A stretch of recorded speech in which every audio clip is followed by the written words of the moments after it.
The life of a ballpark is not always easy, especially for one nestled along the side of a rising river. Over the past half year, we've watched our mild Minnesota winter transform into a teary-skied summer that made this ballpark one with the Cedar River. It's happened before, and it will surely happen again. But regardless of how high the waters rise here in Austin, these walls will always stand. Its grasses will always be groomed, and its memories will always be kept alive. This is a day at Marcusen Park.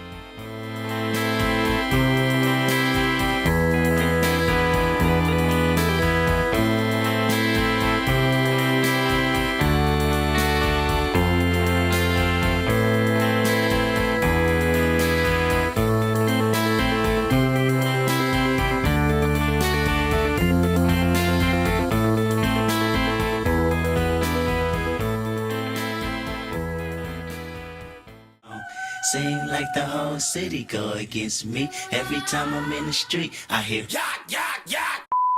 What is up, Southern Mini Dynasty? This is your commissioner, Isaac Schumacher. This is SMD's worst nightmare, Isaac Janes.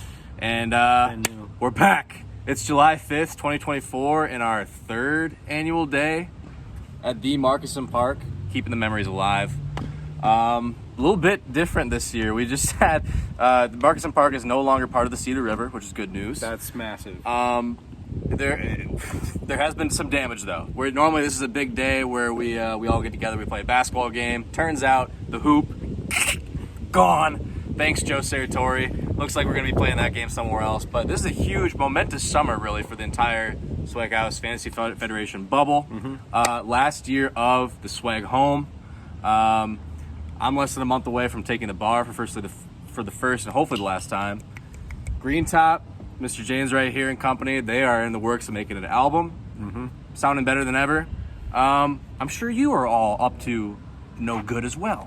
So we're looking forward to catching up with everyone here, talking a little bit of baseball, both Twin Rivers and fantasy, and also playing a basketball game tonight, whether it be here or across the street.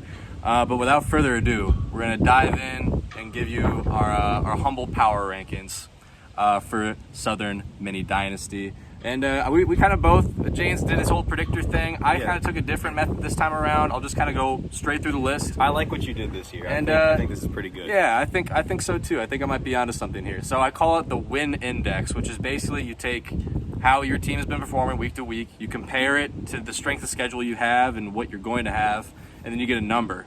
You kind of average it out. And so it's looking at how the team's performing, their kind of luck in the schedule, and this is what I got. So at 15, all the way up, we got the Bob Squad, Treasures Mistakes, Houston Adulterers, Uncle June, the Cruz Missile Crisis, Boston Fat Old Men, Night Moves, Football Team, the Shebras, House of Walker, still House of Walker, but we'll get to that later.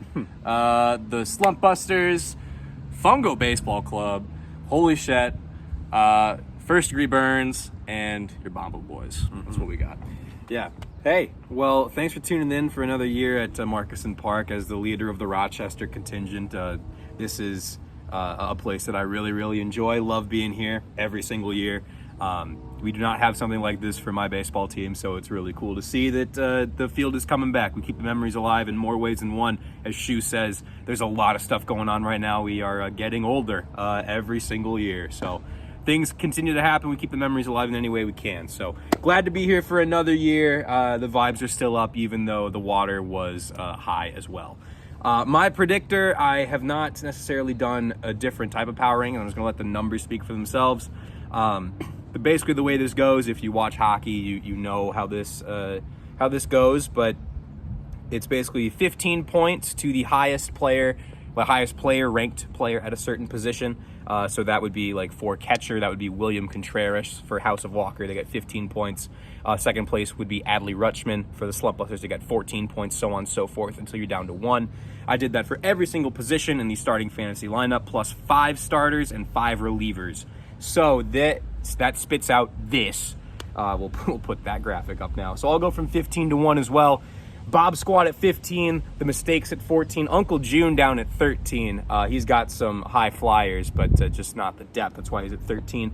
The Adulterers at 12, Missile Crisis 11, Fat Old Men 10, Slump Busters 9, Fungo 8. We'll talk about those teams in a little bit because they do have a high win percentage. Night Moves at 7, shout out Jordan Lisney. Holy Chette at 6, the Shebras 5, House of Walker 4, Burns 3, the football team at 2, and the Bomba Boys at 1. There you have it. I think we're going to go division to division at this point. And what do you think? Should we start with the Blue Sox? Never done it before. Why not? Let's get after it. How about it? No, not anymore. Get down. Never know. Get down. Drop. Yes, Lucas gets it. Oh my God, Luke. All right, here we are, Blue Sox division. This is really the Roadrunner division plus Brennan and Grant, right? But you guys were the Blue Sox, so I feel like anytime we're at Marcusen Park, we just got to call them the Blue Sox. You guys, the Roadrunners, Blue Sox.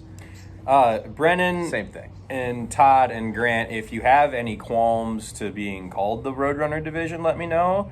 We've been talking about potentially a name change. It doesn't really matter, but it is the Roadrunner division. I'd be down for it. That shit doesn't matter. What does matter, though, is the Roadrunners are first in Twin Rivers right now. That's right. That's damn right. I'm not a fan of the damn program, right. but, I'm a huge fan of that. It's all good. Massive. Like, worst to first, basically. And we got a big game coming here in like 5 days between the Roadrunners and the Greyhounds. Looking forward to that. Hopefully this video's out before then. I think I'll put part of that game in this video. Likely. Honestly. Yeah. Like, you'll probably see this on like July 12th or 13th, to be fair. Yep.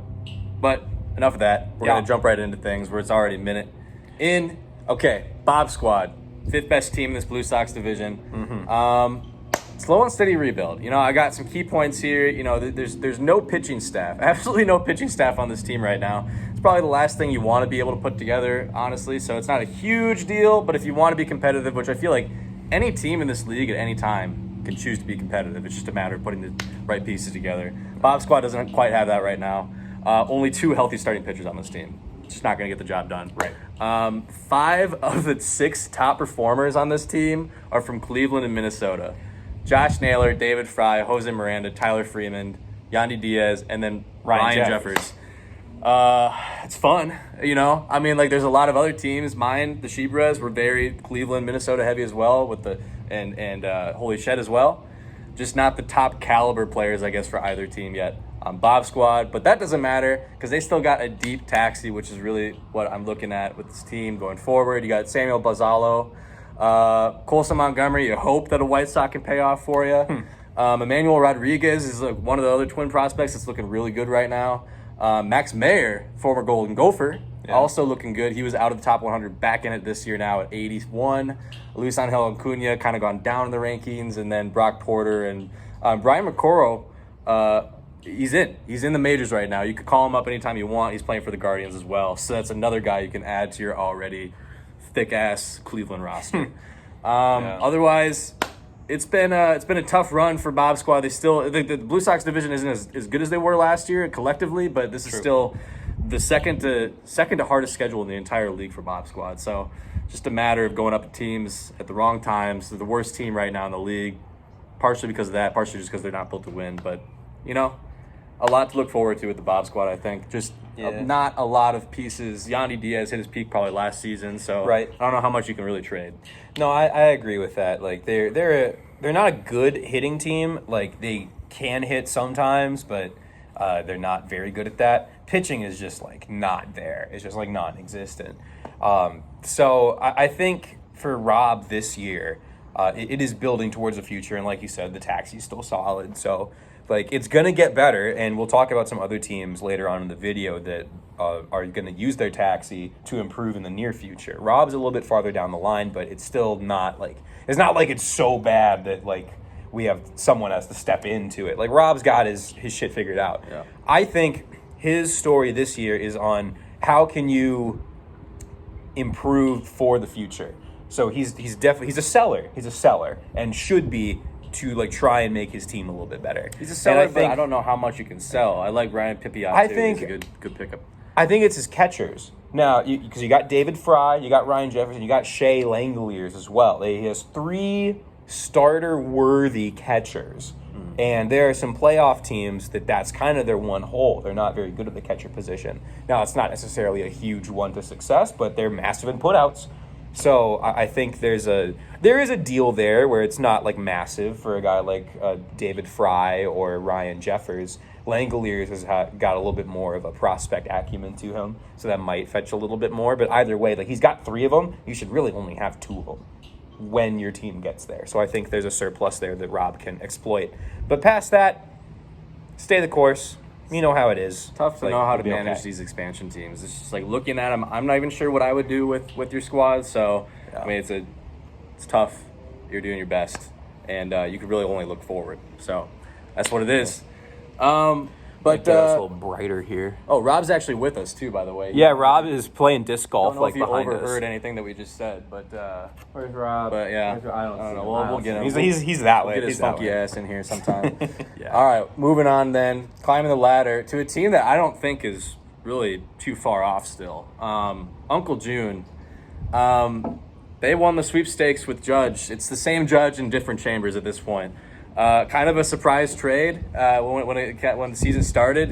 Lucas sent Austin Riley, Zach Gallen, and Blake Snell over to House of Walker. In return, you got Aaron Judge and Kevin Gausman. Gausman on the older end of the pitching spectrum, but Aaron Judge still a ripe 30 from what it looks like. And that's why Lucas, really, his team isn't much different than a lot of these expansion teams, outside of the fact that he just has Aaron Judge just elevating everything right now. Like, he's 7th in hitting, I think, solely because Aaron Judge is on his team. That's it, which is pretty cool. He is the MVP right now. He's got the highest player rating of all position players. Oh, yeah. Lucas is also more young than even the expansion teams at this point. He has 10 top 100 prospects on his active roster right now, which he's not trying to win. That's insane. He's really not trying to win, but Aaron Judge is just like, fuck this, we're going to do this thing. Like, let's try.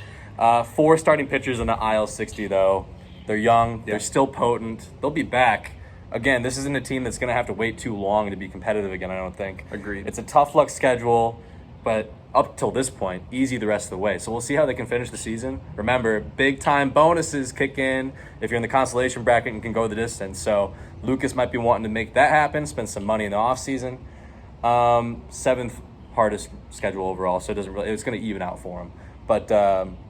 But yeah, no, I don't know. I'm optimistic about this team. Yeah. There's not a whole lot to say yet this year, other than Aaron Judge. You just hope that you can keep doing what he's doing next year and beyond. But that's what I got. It was never going to be 2024. Not even because of how Lucas retooled his team. You could kind of tell that he was pushing to the future. And then every single one of his starters got Strider is out for the season. McClanahan, I think, is out for the season. Dustin May is out for the season. Devin Williams is on the IL-60. Those are 4 key guys to the success of his team, which has always been pitching focused. So the core of it just blown up, and then Snell and Gallen are gone. So it's just not the same pitching staff this year. But all those guys are big names. And they're big names for a reason, because they can pitch really well, and they will be back doing their thing in the future. So I like where Lucas's head is at to retool and do a little bit of a rebuild on the fly.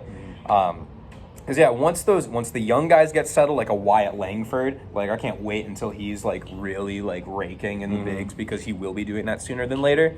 Then the core of healthy veterans, so Aaron Judge, if Lucas was a little bit deeper into the rebuild, I would say trade him and get the biggest haul you ever could. But not Lucas. Not Lucas. If there's one thing I've learned, I think even maybe Jordan might have some slight regrets when it comes to this.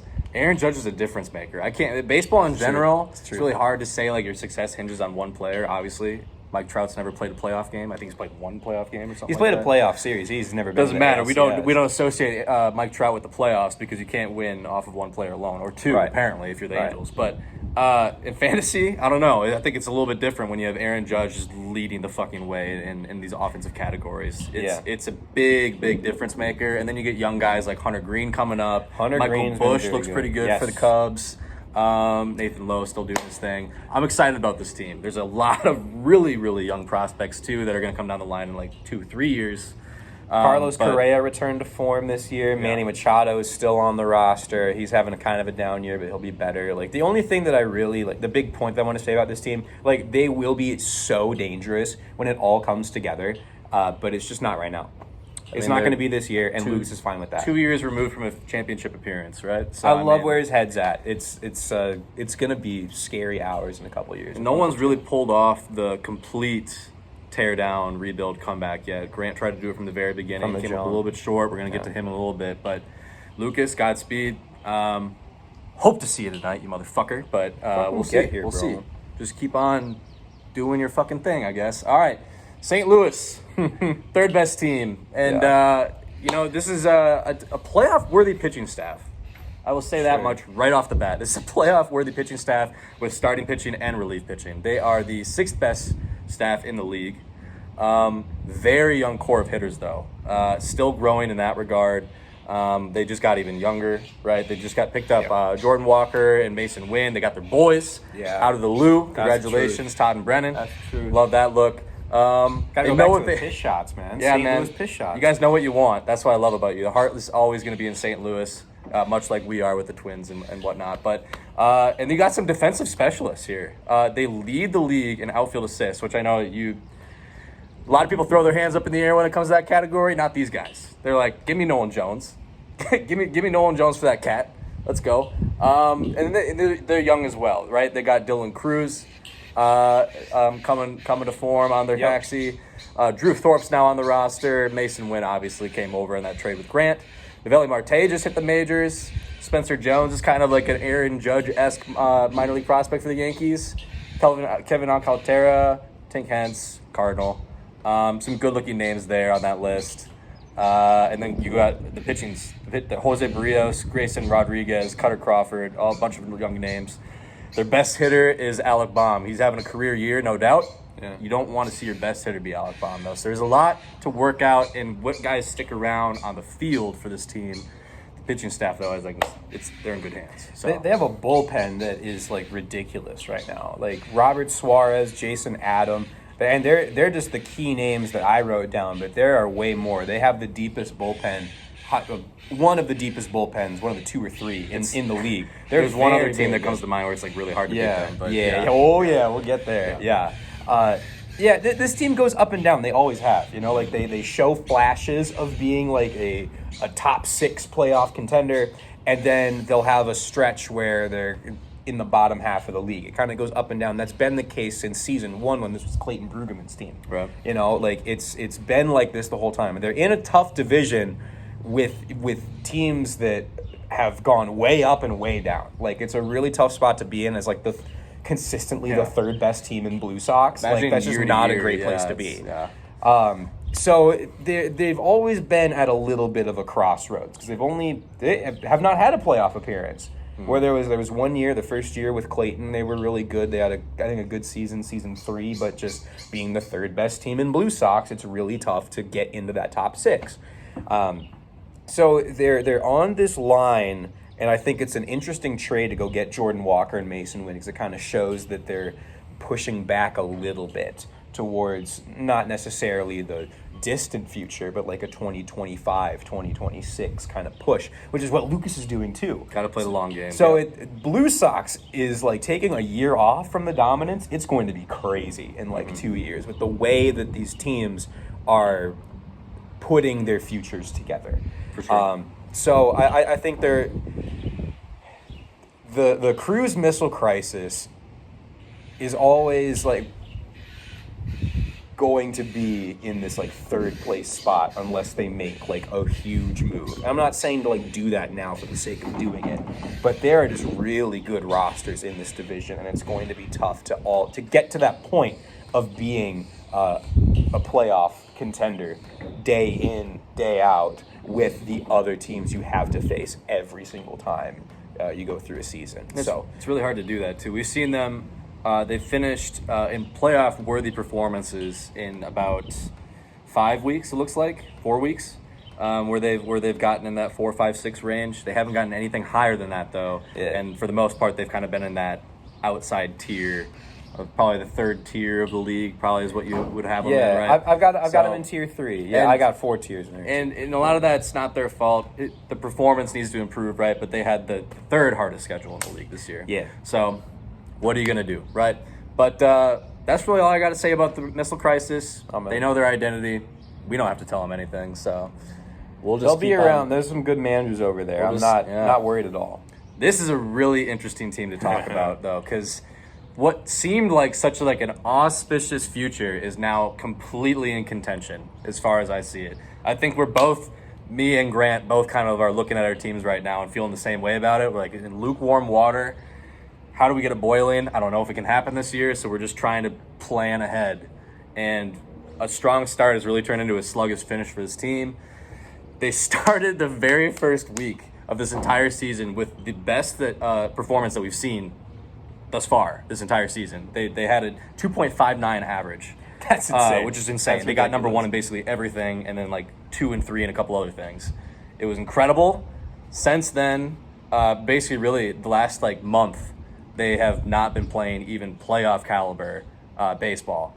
So, I mean, where did Austin Riley and Julio Rodriguez go is the main question with this team. Like, Julio Rodriguez is not even, or Austin Riley, neither of them are even considered one of the top performers on this team. They've just completely fallen off the face of the earth. Julio Rodriguez is being floated around in trades. I don't talk to Grant on that one, but I mean, it's this third year in the league, right? And for Austin Riley, probably 4th year in the league. Still super young guys, but they just decided to flick the switch off this year for whatever reason. And there's new blood on this team now, right? They just made that trade. Grant's always trying to like basically flip his entire roster core for a new roster core. More or less, that's kind of what's happened this year. They have new blood. House of who? We don't know yet, but it's not House of Walker anymore. It's just no one named Walker on the team, but again, strength of schedule has been on their favor, kind of like middle of the road, right? They're still a playoff-worthy team in all these categories. You look across the board, 5th, 4th, 8th in pitching. Pitching's kind of gone down a little bit. Everyone's hurt in the pitching regard, it seems like. But I got them 6th in the Windex. I have them sneaking into the playoffs because they have a fairly easy schedule the rest of the way. They get Bob Squad, they get Treasure's Mistakes. But then they get they get Hunter, and they get Alex. So it's not a whole walk in the park here for them. It's going to be come down very to close. Al. I think if anything, I think there's a good chance that 3 Greyhound teams get in eventually, and this would be the odd team out. In that scenario, I think this would be the odd team out. But Grant, I don't know, man. Jordan carrying the weight. CJ Abrams, I really like that end of the trade that you had. Big fan of CJ. Yeah, he's been great. You have the best catcher in the game with William Contreras. Yes, he does. Not a whole lot in your taxi. Nothing to worry about, though. You got Walker Jenkins. We're both a big fan of him. Lane Thomas, Anthony Volpe, Brendan Donovan. Still a lot of young names on this team that you are looking forward to. But this is a win-now team. Mm-hmm. For sure a win-now team, and I know that's what Grant wants to do. He came up 2 weeks short, whatever you want to call it, 1 matchup short last year. Finishing runner-up to this guy. We really are trying to get across that finish line. And the way things are looking, it's got a whole lot harder for you. Yeah, it's injuries and regression at the same time. Because last year, it's gonna feel weird coming out of my mouth, but it was almost like a dream season for Grant. That team was so good all year, and wasn't even the number 1 seed because Ryan had such a good year all year. But everything was going right, and that's not gonna happen every single year, right? So this is just kind of. It's not a worst case scenario because this is still one of the more complete rosters in the league, and I like them to rebound from where they are right now. But man, it hasn't gone as smoothly as it did last year.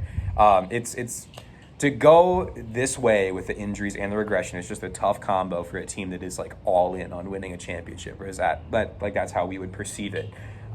Losing Aaron Judge to get the return you got, it made sense at the time, but then Blake Snell has just not performed like you'd want him to. Austin Riley hasn't performed the way you'd want him to. Zach Gallen is he's got okay stats, but it goes up and down. He's mid. Zach Yeah. Gallen is not performing Yeah. the way that he did last year. So to give up Aaron Judge and Kevin Gausman for that, like, it makes sense in the moment, but then, like, you just came out on the short end of the stick. That sucks, but that's the way it goes. I mean, I was talking to Grant about this trade in Nashville right after it happened. And, Congratulations. we were both, yes, Congratulations. Yes, hey, just came off the honeymoon. Hope you and Julie are doing well. No, I was looking at Grant like, I think you got the better end of this deal. You know, Austin Riley's way younger. He puts up the same kind of offensive numbers that Judge does. You would expect kind of a regression from Judge after he lights up for like 60. He's on the wrong side of 30 now, right? Everything seemed right until you actually play the games, and Austin Riley just didn't show up. And we found out that Aaron Judge is a transcendent player in fantasy baseball. So maybe we already knew that about Judge. Maybe we should have known that all along. Who's to say? But really, at the end of the day, we can talk about this all we want. It's going to come down to how the players perform, and that's really what I think Grant, everyone will be looking forward to as the season wraps up, because it's going to be a tough road. I think this is a better team than a lot of the other wild card hopefuls, but it's not going to come down to that. It's going to come down to just who has the better matchups. Like, I think if you're just taking the 6 best teams in the league, House of Walker definitely there. It might not be the case. They might be the last year's Cease Nuts. So remember, we sat here and talked about if Lucas makes it into the playoffs, he could win the championship, but he's not going to make the playoffs. Yeah. And that Grant feels like he's in that gosh. spot. Well, he's always right been now. in that spot. I mean, I think back to the time when Xander Bogaerts hits that home run. Oh, my God. The last Oh, at-bat my God. of the entire regular season, and sends Grant home early. That was ridiculous. We don't want that to happen again, believe me. But, I mean, Grant, it just, praying for you, buddy. I don't know. It's going to be a wild ride. That's all I can really say in regard to the House of Walker. Waiting on the name change, we'll see. But then, this guy sucks. The Bomba Boys are what we thought they were, unfortunately. The rivalry and the dominance of the 2023 Holy Chette season. You guys lead in 7 categories. It might be 8 at this point. I don't know. But when I did the number crunching, it was 7. Doesn't matter. You're top 3 in a lot more than that. Top 3 in every single hitting category. You're top 6 in every single pitching category. And Henderson, De La Cruz, Skeens, and I'll throw Screwball in there too. Fuck. We thought this team was just on its way out after they got their first 2, whatever.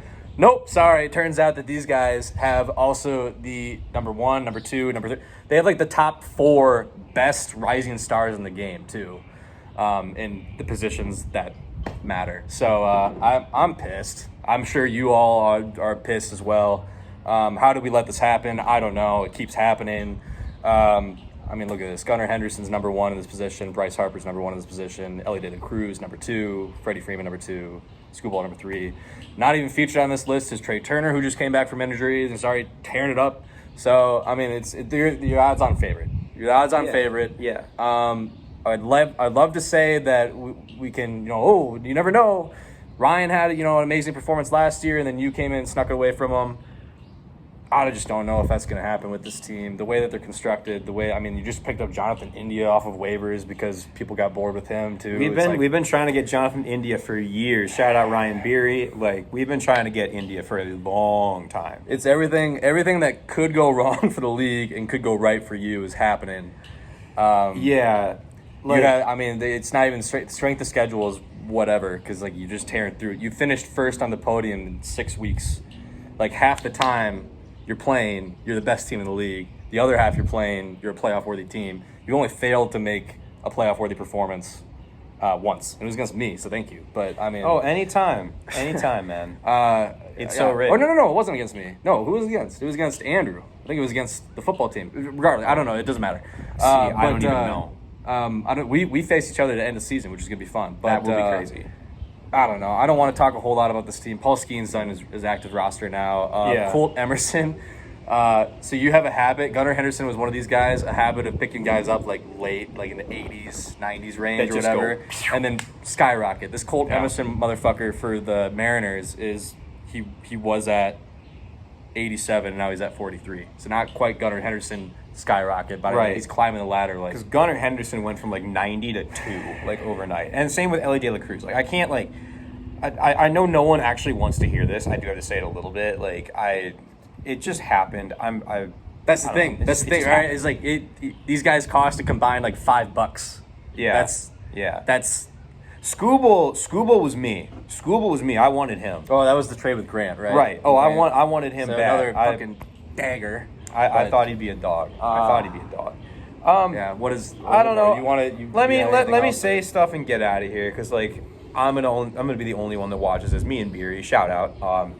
But like we've actually never been the number 1 seed going into the playoffs. Like it's just yeah. We've never been the number 1 seed going into the playoffs, so this would be the first time that's ever happened. There are holes, like the outfield isn't like super awesome, and weirdly in the history of this league, like our bullpen's not very good. Like Bednar is out and hasn't been pitching very well. Like we're trying to pick up guys off the scrap heap, but like it's the core parts of fantasy baseball now that are really solid on this team. The infield and the rotation are just insane. Yeah. So it's nothing is ever a foregone conclusion. I'm just not gonna like talk about this too much. We're gonna go in as the favorite. We should be the 1 seed, and things will play out the way they will. I love this roster and my guys. That's it. Yeah. I don't think there's. We're all cheering against you. No hard feelings. Fuck you. That's how Say it louder. Fuck this guy. Say it louder. Fuck this guy. All right. More. Where are we going next? Your call. On the fence. It really is artistic, honestly. It's broken, right? You might as well leave it there. All right, so I don't know if you can kind of see it here in the far corner of your screen, right where my finger is. There's our hitting turtle, which totally got pushed up above the wall with the flooding. Kind of get a video. There's some puddles on the field right now. Some fun stuff. Hounds, I have to wait another game before we get back on there. But the game against the Roadrunners is scheduled for Marcusen Park, so We're very excited. seems to be it seems to be the plan. Oh yeah. This video brought to you by Miller Genuine Draft, purchased at Star Liquor in Austin, Minnesota. Can't even get your liquor stores right. Had to go to Bell. Got to go to Bell, Dude, man, it's all right. you see what's on my chest. What are we talking about? Post 91. So All right. we'd start with the mistakes. We start with the mistakes. Start with the mistakes here. Get my timer going. We got it. Yep. All right. Sleepy start. Sleepy start for this team. I know that they're an expansion team. We're not expecting too much from them at all. But the Rodon effect really kicked in here for this team to start the season. You know, there are. Even when you're an expansion team, I still feel like you need consistent maintenance on your team to make sure that they're still cooking, still on the right trajectory.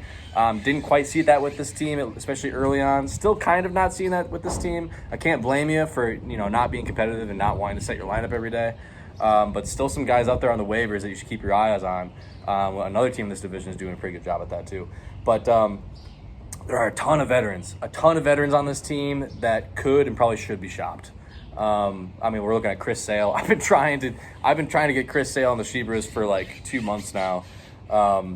Negotiations have just spuddled. But Nathan Eovaldi, another guy. Craig Kimbrell, another guy. Kyle Gibson, not sure how much trade value he has, but I mean, he's not getting any younger. Marcus Semien, also not getting any younger. Feel like we kind of missed the mark on His value's definitely gone down this year. Semien value has definitely gone down. Seiya Suzuki's no spring chicken either. Griffin Jacks, Jock Peterson, Mackenzie Gore, the only person in these top performers that you were like, all right, we're hanging out of that guy. We're not moving him. But everyone else on this list could be moved, should probably be tried to get moved because they just have no future on this team other than just like filling holes. It's like we're looking at like the Oakland A's out here. Which is a bummer because this team actually had the second easiest schedule in the entire league, and they just couldn't really take advantage of it. Again, it's a rebuild team. We knew this from the get-go, but you can still be competitive in these things, and we just haven't seen that from the mistakes so far. So I really don't have much to say about the active roster. The taxi is what we're looking at primarily with this team, right? Strong taxi, a little bit expensive, but there's 3 prospects in the top 10 that you can look forward to, and Jordan Lawler, which is already on the active. Carson Williams, who is a Tampa product, I believe, and then Max Clark, which is that Tiger draftee from this past year. So Breaking news, Hunter just dropped Jacob Stallings. So, whoa! Yeah. I just came through on my phone. Continue. I'm sorry. All right. It's not even. That is this division, but I mean, I don't have too much else to say. I'll just say Marcus Semien. I mean, he was like a premier, like top of the line, first team, second baseman last year. His PR 30 is -4 right now. It's like a tough look. Can still get something for him, probably not as much as you want anymore. So I would just encourage this team to stay alert. You don't want to get too sleepy because there's a ton of teams in the rebuilding process right now, and you can't get stuck behind them while you're doing that. It does take some effort to stay on top of things, even when you're not actively competing. I'm going to be a little more optimistic about the mistakes right here because I think they have the best taxi squad in the league. They have 4 top 20 prospects on the way. That's really good. That's very, very good. Cade Horton, another big name. Yeah. On there. They have a lot of guys that at least, MLB.com projects will be huge contributors to this team. So if they do what they should do and trade people like Chris Sale and Craig Kimbrell, 2 older pitchers that will not help this team win a championship on their roster right now, go trade them for younger talent. This could be one of the better rebuilds we have in this league in the span of a month from now. That's how I see it. And it's just a matter of going out and doing it, and that's what you're saying. So go out and do it, but you already have one piece of this. The prospects on the way up are really, really good. So go find yourself some young talent for the older talent that you have right now. Completely kick the can down the road to 25 or 26, probably 26 really. And I mean, this team could be really, really solid going forward. But that's the thing. It's all hypothetical. It's could, should, would. So the Ransoms, I respect you guys. Go out and do it because you can. Because you can. Right. I mean, that's kind of the deal. Is that's why I'm tough on them, right? Because I know these Ransom boys are smart. They know baseball. They know what they're doing. Peyton, Jordan, you guys got it. Just got to show up, right? Yeah. So I mean, if you're paying $50 to be in the league, put in the muscle while you can. So. That's the biggest truth anyone's ever said in this video. You're putting in $50, so put the effort in. Yeah. I'm not trying to say that like an asshole, but go do it. I gotta see more effort from you guys. I'm not a coach. Peyton, I was a little bit disappointed you didn't stop Sartori from just taking a buzzsaw to our hoop, but I understand. That's I get insane. It now. I get it. That's not blame on you whatsoever. You got caught in the curtain on that one. No one can stop Sartori from doing dumb shit. It's okay. Oh my God. Okay. That's going to be on the internet. That's crazy. But more to come from this team. We'll move on to the other expansion team in this division, though. The Houston Adulterers, Gardner Peters. Welcome. Good to see you again. I like this team, man. I really like what Gunner's doing with it. I think they're a well-balanced team. Again, not competing, but they got the balance and the kind of, collection of players that you would want to see from a playoff-bound team. They have that foundation. It just needs time. They've got a deep taxi. More prospects still rising through that system. Again, we're looking at trading probably some people, maybe Santander, Rooker, Morton. The guys are about to hit that 30-year mark. Morton's well over that mark, but he's also the 3rd best player on this team. Or Morton's a quality pitcher that you can maybe flip with one of those other guys for a prospect, something like that. Yeah. And Gunner, kudos, man. You got a great eye for talent. I don't have the roster up in front of me right now, but this is a person in Gunner who is actively looking on waivers and picking guys up that no one else is really thinking about right now because they've been performing pretty well in the minors. Probably are going to get called up soon. There's been a lot of that going on with Gunner, which is what you want to see from an expansion team, really taking the proactive approach and getting going and picking up guys while you still can. Because like we said, paying $50, you're making your money's worth. Jackson Chorizo, right? Churio? Doing pretty well. Jackson Chorizo. Probably getting beat up by fellow Jackson Merrill for Rookie of the Year. But they're both solid. Both very good young ball players. The the schedule on the easier side, of course, just being in this division, but not much more to say about this team that hasn't already been said about the other expansion teams. It's going to take some time. That's true. Santander is your best player. He's got a PR below 10, which is great. Again, still a tradable piece. That's something that I would be interested in trying to acquire for myself, having a little bit more depth in the outfield. We could maybe talk, because I think you could use maybe a younger infielder or something like that. Using the video to start trade talks, that's crazy. They hate me, though. That's crazy. Is that tampering? Well, you've won 3 times. I get it. I've won once, but we can help each other. You know what I mean? It's all we're trying to do. I'm being a hypocrite. I'm going to go ahead. Go talk. Okay. Well, I don't have much, to be honest. I just think it's a key off season for Gunnar. I do agree with the point that he's got a very well-balanced team, but it hasn't translated to wins yet, It's still, what's the point of being well-balanced if it's not doing stuff yet? But, I still do hear you. That point's there, but then the other point is he's doing really well at building this team little by little, even on the waiver wire, which is so cool. And it's baseball's the only sport now in the Federation where you can still do that and find players on the waiver wire and do it that way. So I love that.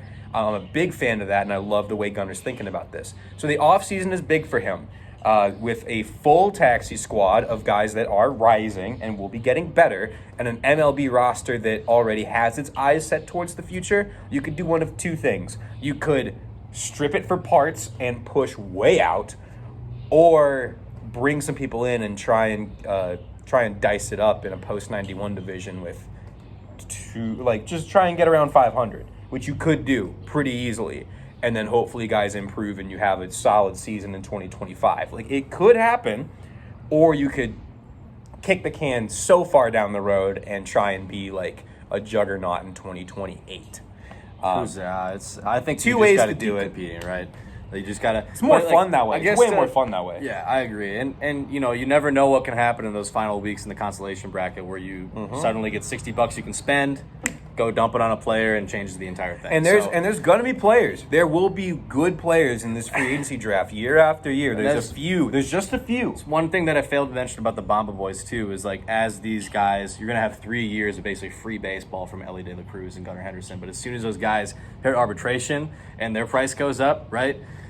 There's gonna be some players. I don't want to say Freddie Freeman's gonna be hitting the market in a couple of years, but those are some tough decisions that managers gonna have to make. Yeah, it's not just balance me. their budget. It is me, but it's not just me. Yes, right. But also to complete my thought about Gunnar just having a really good eye for this thing. Christopher Sanchez, Logan Ohopi, is that how you say his name? Ohopi, actually. Ohopi. Whatever, he's an angel. Andrew Abbott, and then Andrew Abbott was a great and pickup. Ceddanne Rafael. All of these guys, he's had for a year already. They weren't just taxi pickups and he brought them up. These were keepers from last year that Gunnar's brought over, and they've just totally panned out, and they're on the top of his roster in PR for this year. That's what I'm talking about when this guy knows what he's doing, has a good eye for the game. I'm looking forward to what you can keep doing in building this team, but it's gonna take some time. I got a lot of hope for this team, so we'll see. But moving on to his good old high school buddy, my cousin Jordan Lisney. And talk about a team on the come up. Yeah, we're all very excited about Night Love Moves. it. Absolutely love it. Man, they lead the league in quality starts, ERA, and WHIP. This is a pitching juggernaut of a team. They have 6 starting pitchers with a PR above 9. Above 9. That's ridiculous. Ranger Suarez, Logan Gilbert, Tanner Houck, Eric Fetty, who we got from Ryan, his brother, Luis Gill, who's a rookie. I didn't even realize he was a rookie, which is crazy. That is nuts. Mitch Keller. Mitch Keller is number 7. Yeah, man. Jeez, man. Tanner Houck he also got from me, but it's via waiver wire. So the starting pitchers on this team are insane. It's been leading to this team being above 500 for most of the season, or teetering around 500. The one problem with this team, they have all those starters. They are last in the league in save holds, which is what brings their innings pitched down. It's what brings their Ks down. They're maxing out, right? They're maxing out on their 8 starts per week. Yeah. And they're maybe not getting the best production out of those top 6 guys because they're starting these other guys in their place.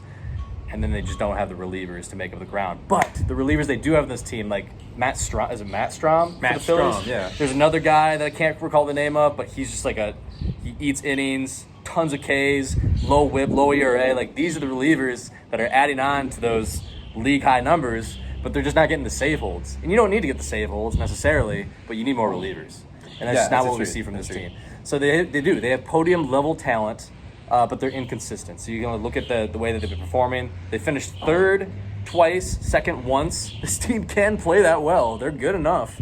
They're just super inconsistent right now. Still very young bats rising up. Jordan Westberg was a guy that I think I recommended Jordan pick up last year, and he's really paying off for him this year. Ezekiel Tovar came off the taxi. It's a little expensive. He's like $50, but he's lighting it up in Colorado right now. You can expect more of that, I think. And yeah, Jeremy Pena, some of these other guys in the Judge trade, right? Spencer Steer was a pickup. Brandon Marsh, Judge trade. Starting to see some payoff from those guys, and we love to see it. It's just not completely up and down the order right yet in his batting. And then he's still in that third tier week to week, kind of, in how he balances out. Yeah. So, but the auto draft and the taxi's working out for you, because Jared Jones, I'm not sure if you're aware, not that you need to bring up another starter, but he's sitting on your taxi right now and has like a sub-4, Jared Jones, sub-4 ERA in Pittsburgh. He's a rookie. He's going to be great. He's going to be a taxi grad. Pull him up next year. Pitching is going to be solid, right? Alek Manoah, you can just get rid of his ass. Who cares about him anymore, right? They're cheap and they're good. Jordan, I know that you haven't been showing up to the taxi drafts, but it's working out for you. So maybe, I don't know, maybe this hands-off approach during the daytime, working on the night moves, it's working. Yeah. It's working. No, I love this, man. This is just great. The rotation, like we sat here at this park last year and talked about how the rotation just had nothing. Like, there were just no pitchers. And like, it was cool to see that team get better through 2023, but that was the Achilles heel. And now it's like one of the best rotations in the league. And it's awesome. I mean, Logan Gilbert was good last year, but got better. But like, Ranger Suarez and Tanner Houck were not on this roster. Like, that, it's just really, really cool. Eric Fetty, Luis, like, none of these guys were remotely like near fantasy relevance last year. And these, it's just so cool to watch night moves turn into this like juggernaut of pitching. Like, it's awesome. And they have enough bats to then have weeks where they get up into the stratospheres of scoring. Like, it's really cool. Mm-hmm. So the inconsistency is what's going to doom you, because there's so many teams that are in like the 550, 600 range. They're like, I would say this team could be playoff worthy, but they could play well enough to make it, but I just don't think they can leapfrog enough teams to get into the top 6, which is a shame. Right. So, like, that sucks. But I think the talent is there, and this is where I would say I think there's 1 or 2 surplus starters. I would say find whichever guys you think either max out the most value or the guys that you don't really care about, and try and swing a trade to get some more big boppers in the lineup. Maybe Tanner Houck. It's kind of a name that comes to mind. I don't think you try to trade Logan Gilbert, right? Ranger Suarez, him on the Phillies, just seems like too much of a thing to give away. Tanner Houck kind of seems like the kind of guy. He's a top 10 pitcher. Someone that's going to make the playoffs this year could probably use him. It's a tough thing with pitchers, though. You don't really know. Like, it's tough to know what arms you're going to need to come playoff time. Me personally, we both watched Tanner Houck, MIZ. He was a Mizzou pitcher, and he looked really good at Mizzou, and he's really good now. I would honestly hang on to him. I'm actually kicking myself that I let him go. Like, I would hang on to all these guys too, honestly. Just keep them, because you never know what pitchers are going to be good and not good year in and year out. We see this with Snell over and over and over again. Right, that's the truth. If you can maximize your value, go get some people to bolster your lineup. Because I think that's where, like, this team is a little, like, imbalanced. Not that that's a bad thing, but you can make it balanced and better. So, like, do it. A lot of these prospects coming up too: Schultz, Dollander. I think Dollander's a pitcher. Jones, obviously, clear. 3 of his 4 prospects are pitchers. So everyone coming up through this too. Maybe you trade the prospects. Jared Jones is a great piece right now. He doesn't have a spot on your roster yet. I mean, he clearly probably will in the future. If you fine to hold on to him. You don't. Yeah. I wouldn't be too hasty to trade anyone really on this team right now. just got to be patient with the bats. You hope that they can keep coming around and just start filling out that roster. But kudos, Jordan, man. It's really looking good. You might not make the playoffs this year, but this team is so close. Keep the momentum going. And Keep it honestly, going. so many teams in this league this year are so competitive. There's going to be a lot of broken hearts come that last week of the regular season. So keep it up, man. Year for sure. Keep it up. We'll see you on the basketball court sometime soon. But it's looking good right now for Jordan Lisney's night moves. Moving on to the second place team in this division, and it's gonna best division race, the biggest race to watch this year. Maybe by the time that this video comes out, this might be flipped. But right now, both of these teams are losing in their matchups 10-5-2. So as far as right now, things will hold in Hunter Lewis's first degree burns. We'll still be one game behind in post 91 division. But damn, do I think that this is the second best team in the league. I do firmly believe that this is the second best team in the league. They've always been solid, but now they are really starting to get hot. This is pun intended. Okay. We're on the same page. Elite pitching. A top 4 in 6 of the 7 categories in the pitching department. They have versatile hitting. They lead the league in stolen bases, and they're also top 4 in home runs in adjacent categories to that. And I think the biggest takeaway for me with this team, which is something I can't quite say for Ryan and Holy Chette, is this team can win a championship without the division. I think the division's important. We've seen that, my philosophy when it comes to 3 matchup playoff long kind of deals, if you can get lucky once and be good once, you got a good shot. Which means that bye really means something, right? If you can be good and then lucky, you got a shot. Hunter has a good enough team where he can be good twice, lucky once, get it done, right? He has that consistency. The thing that we don't see from Hunter's team is that breakaway performance yet. Every single, his best week is ninth best out of every team in this league. There's been 8 teams above him that have had their best week be a better performance than Hunter's best week. So that's concerning. He has the 5th best worst week, right? Which is solid. He's just been the 5th best worst week. Don't think about it too hard. Really what we've been seeing from Hunter up until this last month is 5th, 4th, 6th kind of range. Now he's starting to creep up 3rd. He's just finished 1st twice in a row. Back to 4th. He's starting to look like a championship contender at this point. Mm-hmm. Always was going to be a playoff team. Now he's finally starting to look like he could make a run for the championship, and I have faith that the consistency of this team can stretch 6 weeks, which is what it takes to get it done. Yeah. I have written down, Hunter's had a contending team for the last 4 years, but this version of Burns might be the hottest one yet. And the key of this, for years and years and years, Hunter's team has relied on its pitching. It's always been a very, very good pitching team, but the bats have never, matched the arms. This year, the bats are getting closer to the arms. And they don't have to be exactly the same because the arms are so good. But you just need, a decent level of production to turn this team into a championship contender with how good his pitching has been. And that is starting to happen. I think the X factor is Jackson Merrill.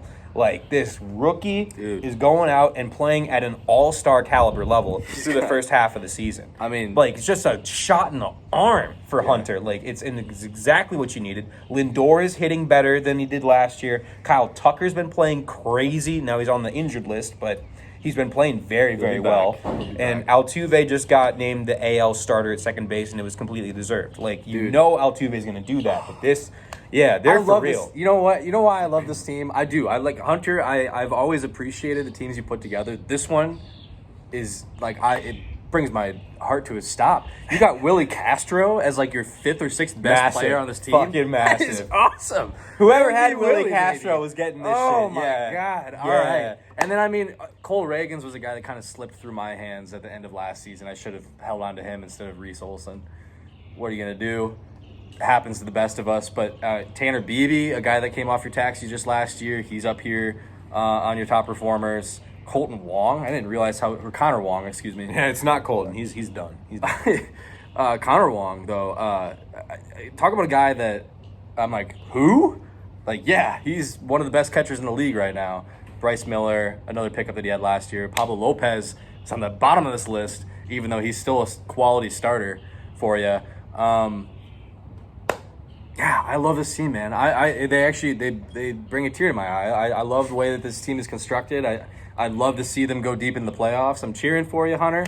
If anyone deserves a title in baseball, it's got to be you got to be at the top of that list. He's been very close. He's been very, very close a lot. So this team's good. Do not sleep on Burns. Like, they are really, really good. Mm-hmm. That's all I gotta say. One thing that we don't want to take for granted too much is the fact that they have had an easy schedule. We knew that, you know, if you're going to be one of the top teams in this division, you're going to have an easier schedule, just how it is. I want to say, though, that just because of that easy schedule does not mean that this team is a fluke. Like, they've earned their wins.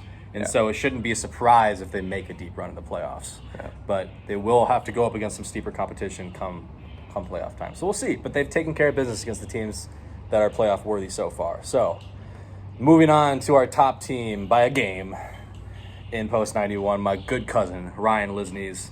Holy shit. They're still good. They're just not great. They're not the juggernaut that we saw last year. They're not even remotely close to that performance that we saw last year. And that's really largely due to the fact, like, what happened to Corbin Carroll? Like, we just said this with Julio Rodriguez not too long ago. What happened to Corbin Carroll? He's got 2 home runs this year. Can you believe that? I think he's got like 20-something stolen bases, but he's got 2 home runs, and he's hitting like lower end 200 right now. I'm pretty sure. Sophomore not a slump. good look. Yeah, Sophomore right. slump. And like, what do you expect? Like, you hope that doesn't happen. Like, I'm like looking at Hunter's team. Like, Jackson Merrill, you better pull this team over the line now because you're tailing off hard next year. Just seems to be the trend. Yeah. But for Ryan, you know, the Jose Ramirez trade, and like, you know, I'll say this. I was the guy that obviously made that trade with Ryan. He was the one that gave me Jose Ramirez at the beginning to begin with. So I don't know if call it paying off a debt, whatever. I got fair value back for him, but he's definitely helping Ryan's team elevate right now offensively. Him and Ketel Marte are carrying the load. Olsen needs to wake up too. Matt Olson's not anywhere to be seen. Him and Corbin Carroll are key cogs in this offense that need to come alive if this team is going to come around come playoff time. The success hinges on the Guardians: Stephen Kwan, Jose Ramirez, and Emmanuel Clase. Yep. Those are the big heavy hitters for this team. If the Guardians continue running out the way they are, this team will also continue running the way they are. The race to first place, though, is crucial for this team because, like I just said with Hunter, you can get lucky once, and you can be good once, and you can win. I think Ryan can do that. He is not going to be good twice. Just what we've seen from his team throughout the regular season, they haven't shown they can be consistently good long enough to survive a whole month of playoff baseball and get lucky somewhere in there. You know what I mean? Yeah. So, you know, they are like they have been playoff worthy more often than not, but we haven't seen that breakaway. We haven't seen that breakaway yet. They just finished first in the league last week, so maybe that's a change of omen. But I haven't seen it yet. I got 2 things really about this team because I just want to say, like, no team was ever topping what Ryan did last year. Mm-hmm. Like, that was just not it would not have been a fair expectation to say Holy Chette was going to do what they did last year because that team was ridiculous for the entire season. Yeah. Like, that team was crazy all year. I think Ryan would give all of that up for a deep playoff run this time around. Like, to just get a playoff win and get to the finals. Like, and I don't blame him. I don't blame him. I'm not trying to say that as, like, I don't mean any of that in a bad way. I'm just like, go and get it done when you can. And this team is still good enough to get there. They're leading the division right now. The win percentage is like .613. That's really good. They're still very good, but they are not as good as they were last year. Because how could you be? And they have had the easiest schedule. I'll say that too. And they have a really easy schedule to finich the year. They have the 3 expansion. Yeah, they have the 3 expansion teams. I'm playing them right now as we talk on July 5th. But then after that, so by the time you watch this, it'll be all the expansion teams to play for the rest of the season. Hunter's got an easy schedule, but Ryan has the easiest. Yeah. Then my second point is that this team to me feels like Hunter's teams of old, where the thing that took a step back for Ryan this year was the offense. It's Mom. Mom's calling. Oh. Sorry. All right, well. Your official statement. I don't know. Okay. Should we just pause? You want to You want to talk to Mom? I guess I'll talk to Mom. All right. Okay. Hey. It's okay. Hey. All right. Mom, good? Mom says hi. Yep. All right. We're all good. Cool. I mean, so hopefully we take like a minute and then we can move on. But like, yeah, this team feels like Chette feels like the Burns teams of the past few years, where the pitching has been really, really good, but the offense has been not up to that standard. They have the names. For sure. So this team, like, low key, like, could get hot with these expansion teams and just like roll through everybody like the Bomba Boys did last year. I guess, is it too far off to say that this team might challenge you for first place? I mean, if they take care of business the way they might be able to against the expansion teams, I don't think it's quite out of reach. I don't know my strength of schedule.